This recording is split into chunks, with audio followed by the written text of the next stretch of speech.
We were in Orlando for a little while. At one point, my wife took my youngest son to Chick-fil-A. Okay. They went in and ordered, and then he turned to her and he said, "Mommy, why do all those people have big fat bellies?" Because apparently everybody in the restaurant was overweight. Sure. And she was just like, ask me in the car, son.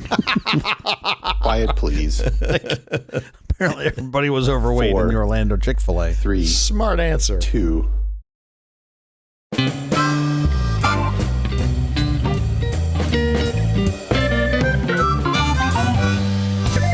Company presents a truly terrible podcast. Welcome to Nonsense Season 3, Episode 15. I'm Jeff Parker. I'm Jill. This is our take on the week's business, tech, and entertainment headlines. This time, as promised, consumer prices have gone up. Yay! Meta will be using AI to detect teens on Instagram. Yay! China pits humanoid robots against humans in a half marathon. Boo. Also, our big story later this week is about defying gravity and latency, the low Earth orbit internet revolution. There's a lot going on in there. Gravity, latency, and what else? Orbit? Jesus. It's a big story. It's Earth Day. Yay, I like the Earth. I'm pro-Earth. I did not know this before this. On January 28, 1969, Yeah. a well drilled by Union Oil 6 miles off the coast of Santa Barbara, California, blew out. That's bad. More than 3 million U.S. gallons of oil spilled, killing more than 10,000 seabirds, dolphins, seals, and sea lions. Well, it was the 60s, so 3 million gallons would power an average car for 3 weeks. As a reaction to this disaster, activists were mobilized to create environmental regulation, environmental education, and Earth Day, a reminder to take care of the only Earth we have. That's how we got Earth Day. I mean, so basically we fucked up really bad one day, and they're like, every year we should just remember how bad we fucked this up. Oh, we need to remember to keep this Earth, in as good a shape as we possibly can. I'm Italian. I'm always covered in olive oil to begin with, so it's no different for me. Just my natural state. Nice. Yeah. How's your week going? Oh, my week's going great. I'm super excited about Earth Day. Oh, good. My kid has been practicing for an Earth Day presentation at school. They sang "Here Comes the Sun" from the little band. The Beatles, sure. The Monkees. Oh, yeah, the Beatles. And it was super cute. It was very fun to see them sing it. They really enjoyed it. They had a nice little talk beforehand, which I was able to make everybody laugh a couple times and took a bunch of pictures, and it was great. It was just fun to see the kids run around and dance. No complaints. How about you? I am putting my hat in the ring to run for Pope.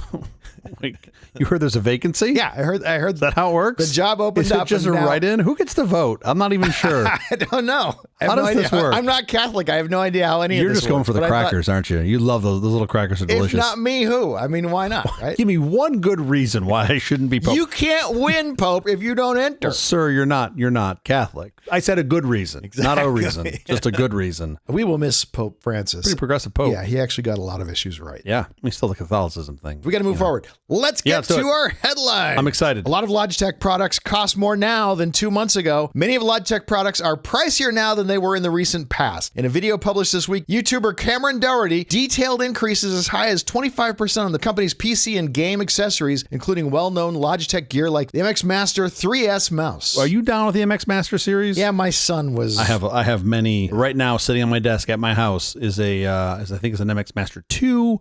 I go back to the MX Master Revolution days. No one cares about this, but it's a very favorite mouse. It's gone up from like $120 to like 140, I think, is what they've seen or something because like of the tariffs. Yeah, they see. I'm sorry, I misread this. Yeah, they've seen these things go up like $20 across the board, like 15-ish%.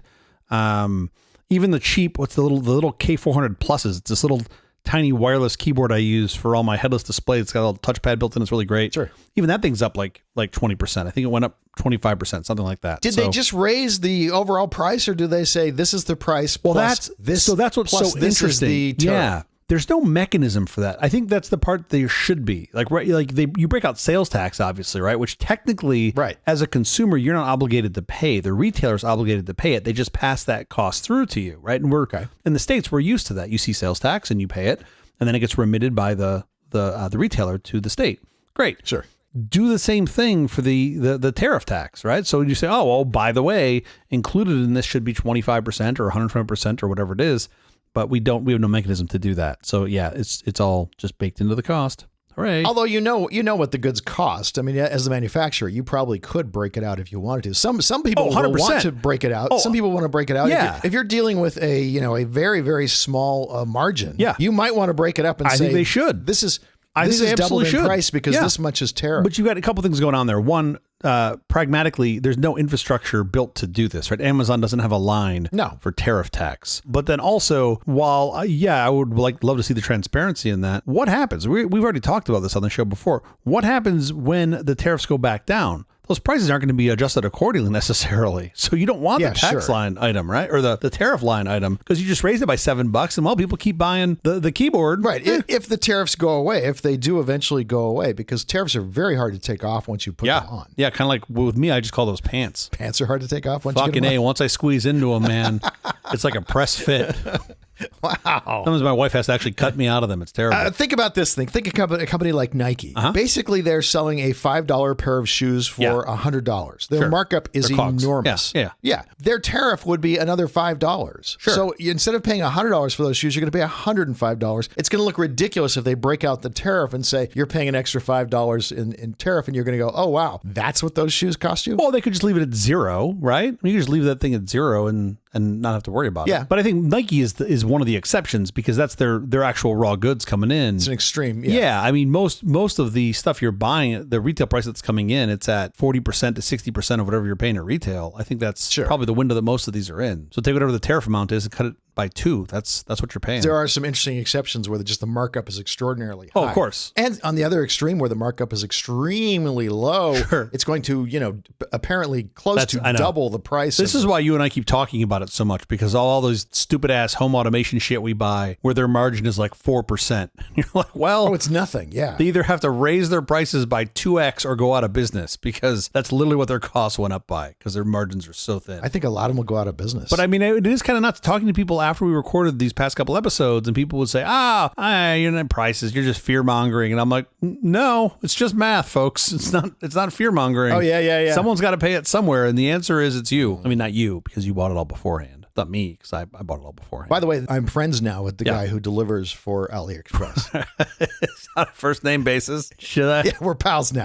Mr. Parker, your PIR sensor's here. Here you go. He wants to know. He's very curious. I'm not explaining it. He wants to know what all I'm buying. Yeah. Because suddenly I was getting nothing from AliExpress. Now you're getting everything. And suddenly they're like, they literally are backing up trucks to unload AliExpress crap at my door. They now just have it's a bin number. It's just like the Jeff Parker bin number. It just all goes straight to your house.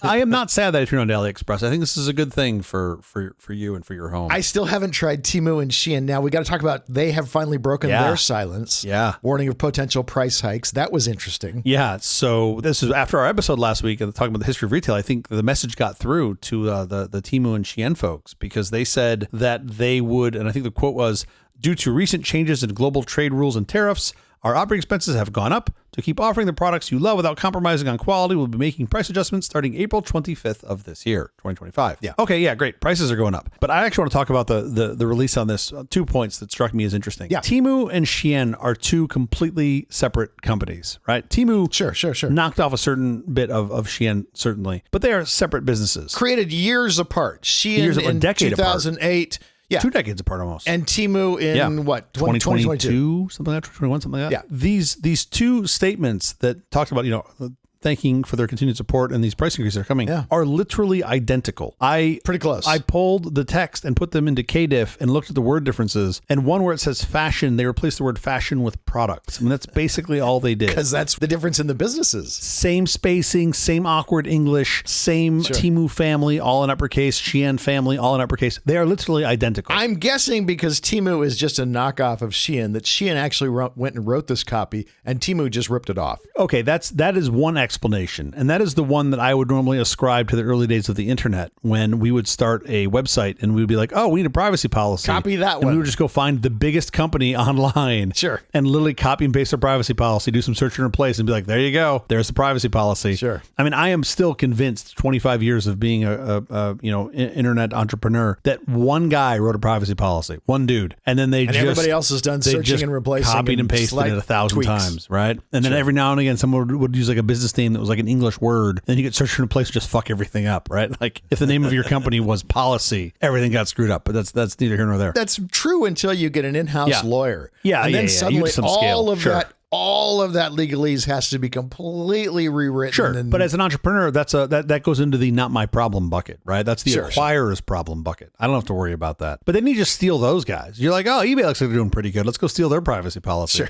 Anyway, I don't think that's what happened here. What I think happened here is, I like to say that Temu and Shein are completely independent companies. They still have the same overlords, right? PRC. So I got to believe the PRC gave them some guidance and just said, here's how we would like you to address this in this game of chess checkers that they're playing. Yeah. And I kind of believe that's where it came from because it's literally the same language.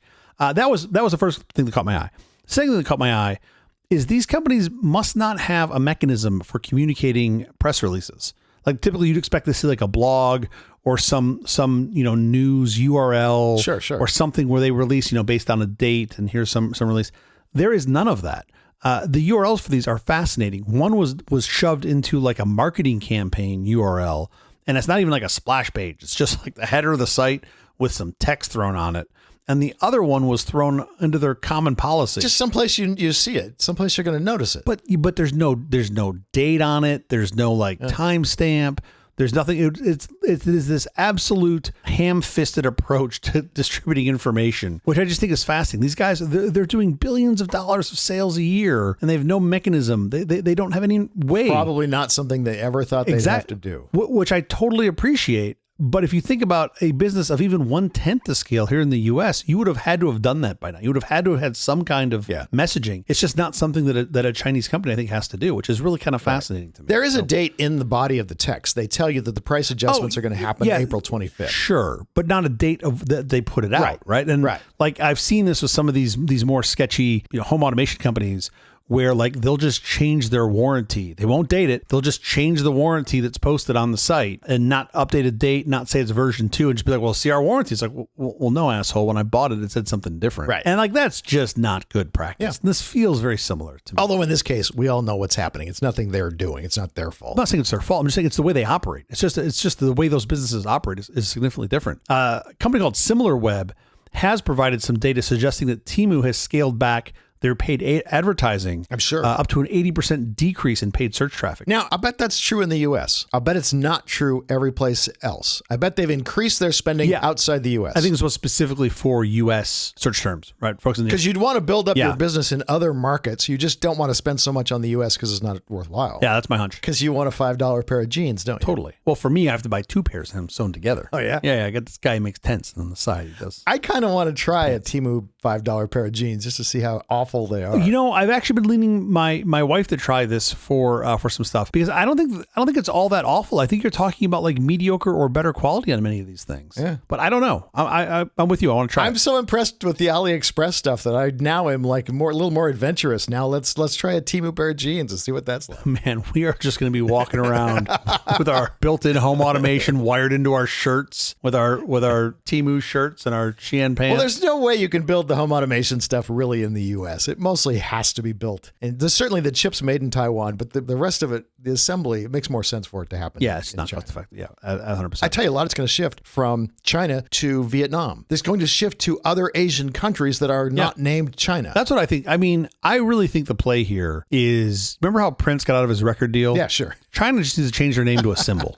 They've got a bajillion fucking symbols, right? How many symbols do they have? I've seen it. It's all sorts of stuff. Just change their name to a symbol, and they'll just be like, "We're not China. Who are you talking about? What do you mean us? We're the country formerly known as China, but that's not us." Totally, just like get us on a technicality. Is the GSA using a backdoor to siphon off government data? On a rooftop patio of the General Services Administration headquarters, an agency staffer recently discovered something strange. A rectangular device attached to a wire that snaked across the roof, over the ledge, and into the administrator's window 1 floor below. The IT guy had to have had like a mild, somewhere between like stroke and heart attack when he saw this. What is this? Like, what the hell are we doing? Especially with someone who's like responsible for this infrastructure. But they literally did like when you live in your college dorm room and you wanted to get DirecTV, they did that. Well, Starlink is kind of like DirecTV, basically. You have a big thing pointed at the sky. I mean, you do, yeah. It's pretty nuts. Now, I've looked at pictures that the AP has snapped using like a telephoto lens from across the street, and you sure as shit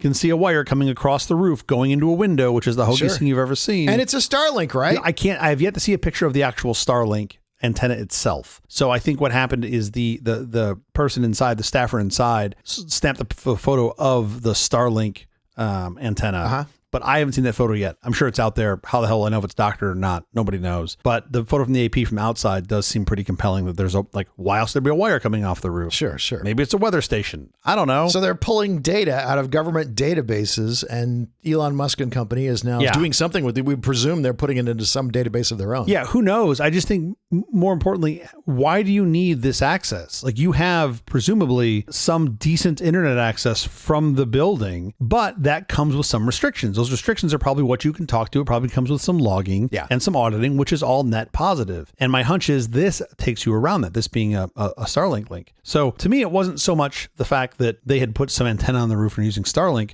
more that there's almost certainly, especially if you were running a fucking wire through the window, there's no auditing going on in this. There's no IDS, there's no tracking, there's no limiting of where you can go. They're just slurping up the data for their own. So I have to believe you did that for a reason. Either you were frustrated that you would sit in your office all day and you couldn't get porn, or you're just trying to get data out without anybody knowing. Oh man, can I just wish it were the porn answer, and I just know it's not. Could be. You never know. I mean, you're on your way out. You're probably going to retire soon, work on that pension. One is harmless. Grandpa's in the corner watching porn. The other one is really disastrous from a privacy standpoint. One is harmless. Yeah.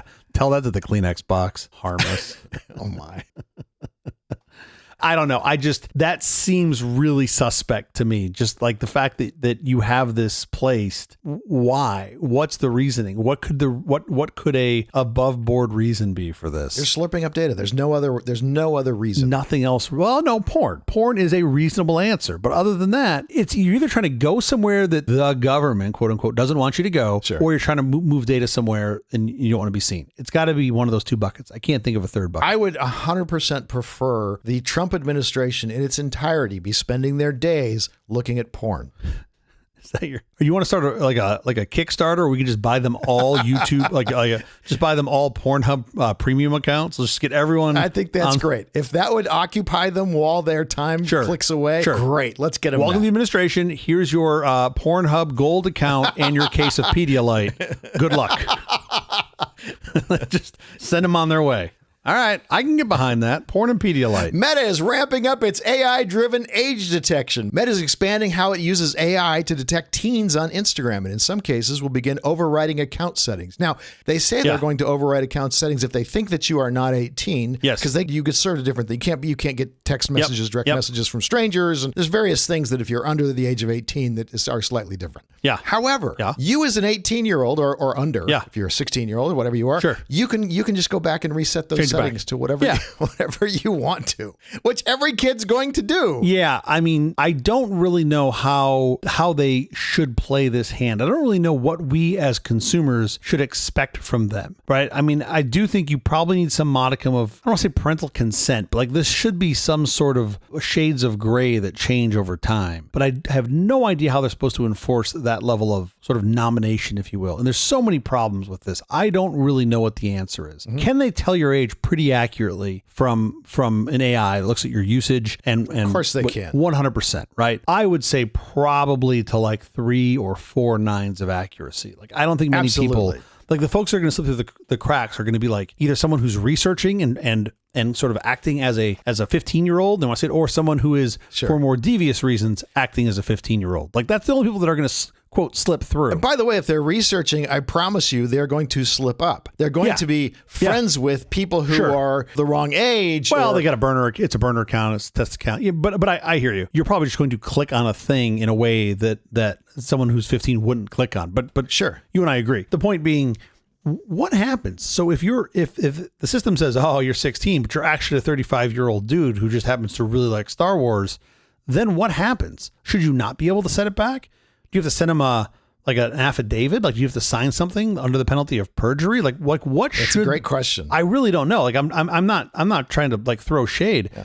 I don't really know what the answer is. If you're a 35-year-old dude and you are, and you've convinced the AI that you are 15 or 16 years old, whatever, you might want to just get off of Instagram. You might want to rethink your life. That's an option. Or you might want to get Jan LeCun to hire your ass because you're doing a pretty good job. If you're fucking up their AIs, like, I don't know. I feel like there's a good opportunity there. But I mean, I'm really just thinking about like what they're supposed to do on the execution side, because you could punt on this and say, well, okay, if we think you're underage, then you're going to have to go get some signed letter from your parent allowing you to do this. But then I do think about the kids who might not be able to get that because they are seeking out a community that they feel they belong in. You don't want that. So it's like, this is a really sticky wicket. I don't really know what the best answer is here because it's hard, right? It's just, and especially when you start thinking about like anonymity versus access, like those are two hard things to get right. So I don't know what the answer is. I'm glad they're doing this. I wish they would have done it a little bit earlier. They've been able to do it for a very long time, I can assure you. This is only because of pressure. You could buy ads against it. Yeah, of course.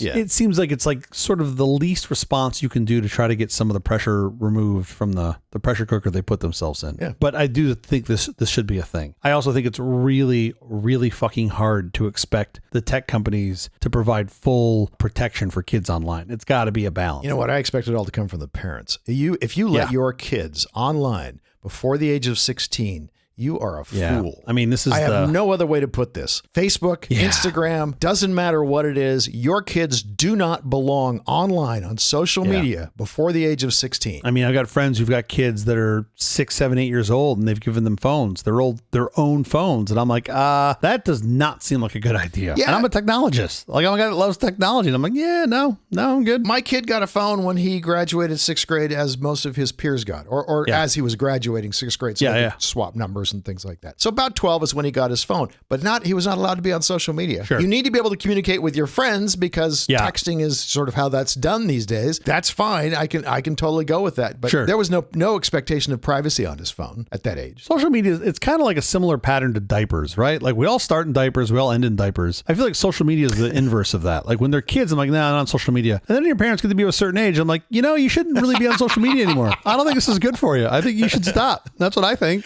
How's that true. feel? There's a lot of truth to that. Yeah, like maybe we should just, get off the social media. I like that. Meta has tried to offload their responsibility for vetting ages to the app stores and saying, it's up to the app stores to not let kids who are too young download these things. And of course, Google and Apple say, well, no, it's up to you to... I mean, I really think it's got to be across the board on that. But then it's like, well, how do you like the simple technological answer is like, we'll have a clearinghouse. We'll have like a database and we'll just know, based on a user's identification, what age they are, because we can figure out across properties. That would be a better solution. I don't want a fucking global database of people's ages. Yeah, it's bizarre. That's not what you want. I just think this is a really sticky wicket. And I guess I'm glad that you've got some legislation now and some politicians and lawmakers that are saying, we want you to do this. But I'm like, you're going to fuck this up. I'm happy they're discussing. Yeah. The easiest thing, parents, do yourself a favor. You be in charge. Yeah. Take your kids, make sure they are not on social media. Yeah. Take responsibility of you being a parent seriously. I kind of would like to see some opportunity like that to these, like by law, mandate they need a plan by this date. Give them 18 months to figure it out as a group, as a collective. They can do it. And if they don't, then you go, we're going to put these draconian rules into effect. Right. And I love people who are like,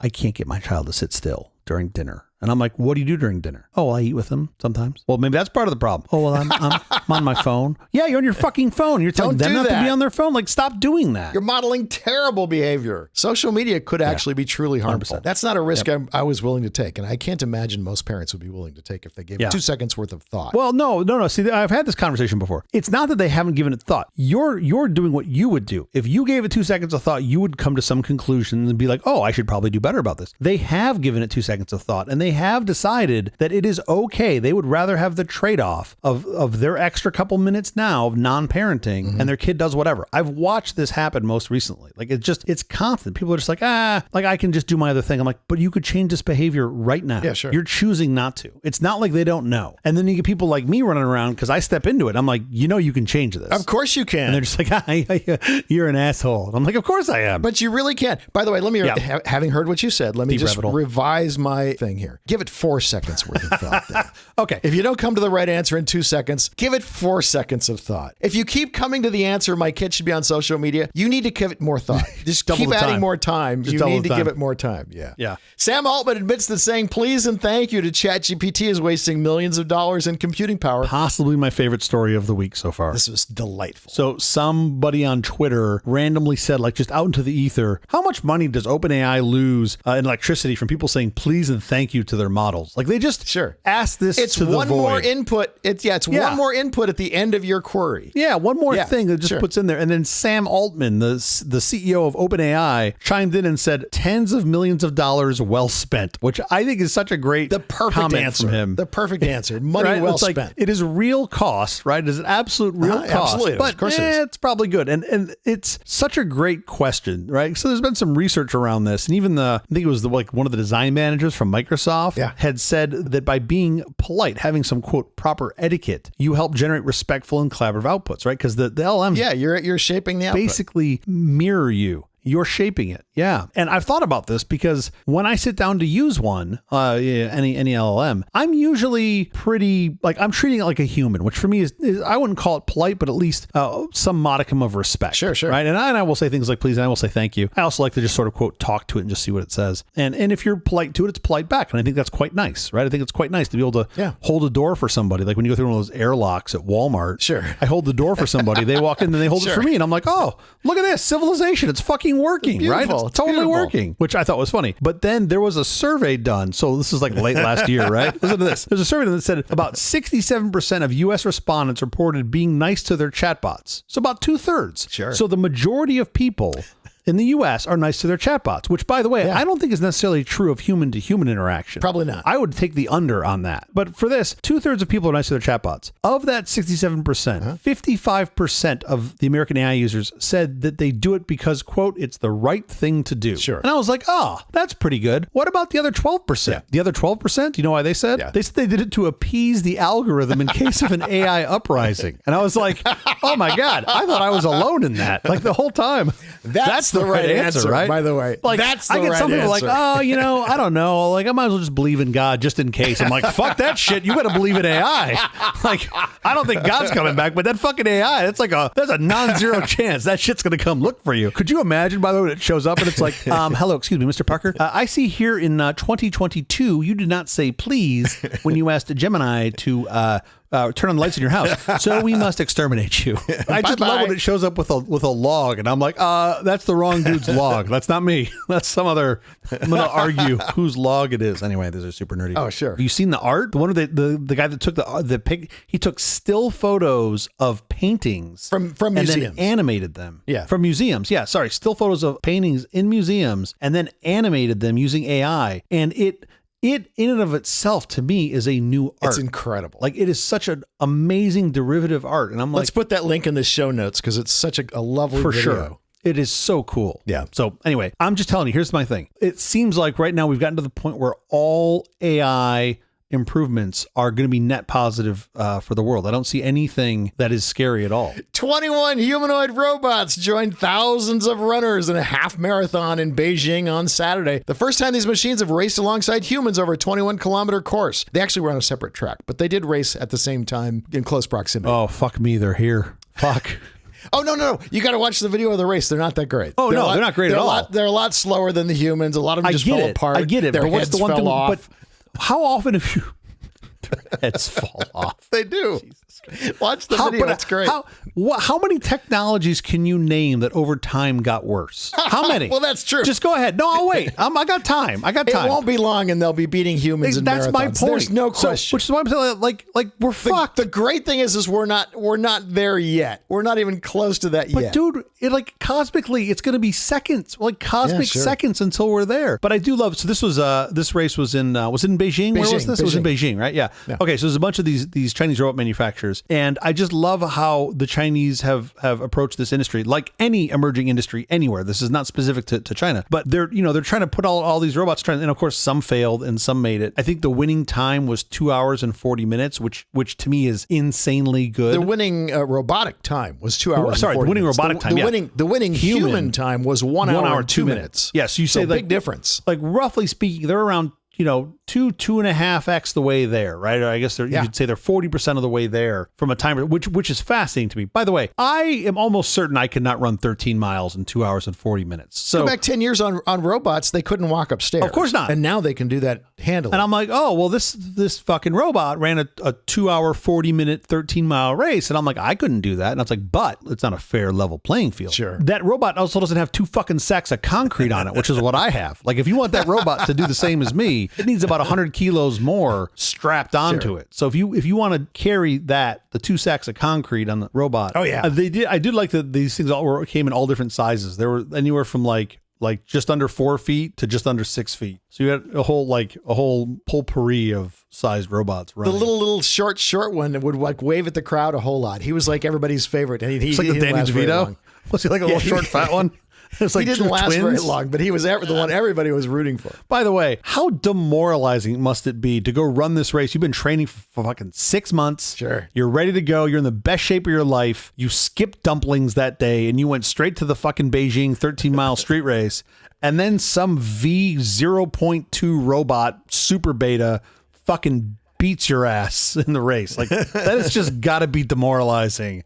Like, you're gasping for breath and this robot's just like, nice day we're having, as it runs by you to the finish line. Well, a lot of them actually overheated, so they were kind of like, you know what I would have done? Here's what I would have done. I would have, quote, run that race with a bottle of salt water and just sprayed it and it fucking ran by me. Yeah, run through this, smart ass. Let's see how you do now. A little salt water is going to keep you moving right in the knee joint. Okay, enough with the headlines. In fact, enough with the episode. We have to get out of here. Special thanks to our floor director, Mark Haynes. Thanks, Mark. We'll be back later this week with our big story, Defying Gravity and Latency, the Low Earth Orbit Internet Revolution. Until then, thank you for listening to all this nonsense. I'm Jeff Parker. I'm Stu Little. Auf Wiedersehen. Excuse me?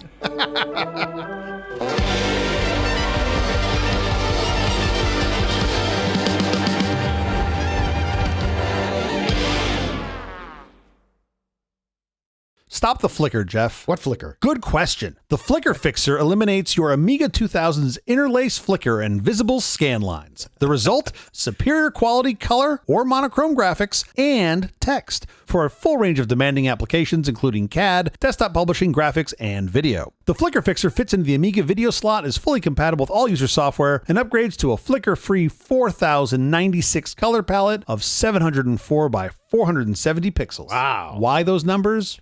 No one knows. It was as much as their little processor could push. It's like 640 by 480, but more, and a little less. Yeah. But a little more. What are you thinking? I'm going to guess on this one. Yep. It's the Amiga 2000, so I'm going to guess around 1990. Good guess. That was sort of the time I was thinking. This was from June of 1988. Oh, okay.